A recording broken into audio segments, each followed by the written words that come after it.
and hear live music, that we were accustomed to that. But all of a sudden, music began cropping up in places that were unexpected, such as botanical gardens, such as cigar lounges, such as apartment complex gatherings.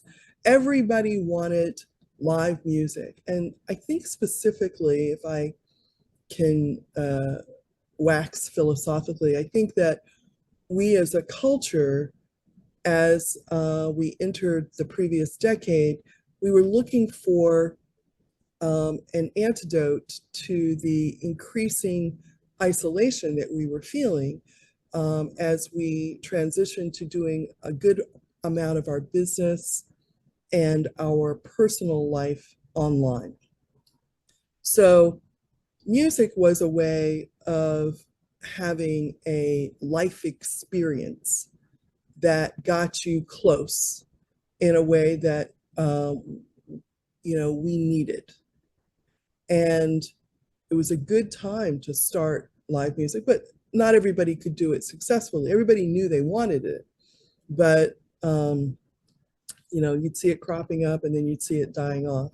I think by the time we got to the end of the decade, 2020, I counted about 20 live music venues that had featured jazz music that had cropped up and gone out of business in the 10 years that we had been in business. Mm-hmm. And so it's not an easy business.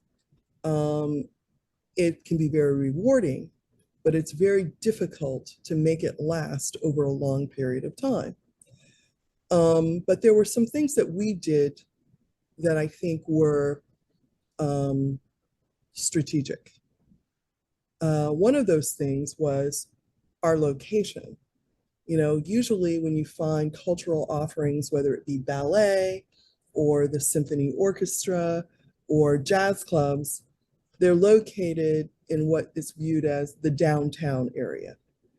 And they're able to, snag people who are visiting, tourists, people who want to go down for excitement after they've been locked up with their family for the holidays.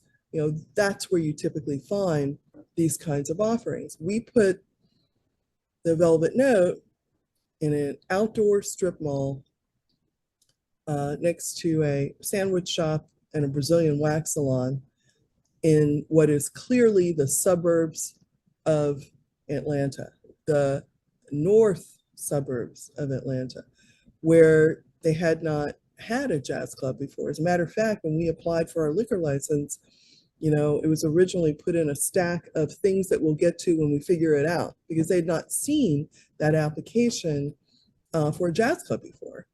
And so we were very new, it was very blue ocean, but it was very successful because, frankly, people who consume jazz on a regular basis, maybe they know it from their education, maybe it's just something that they've grown up with, maybe it's a intellectual curiosity they have.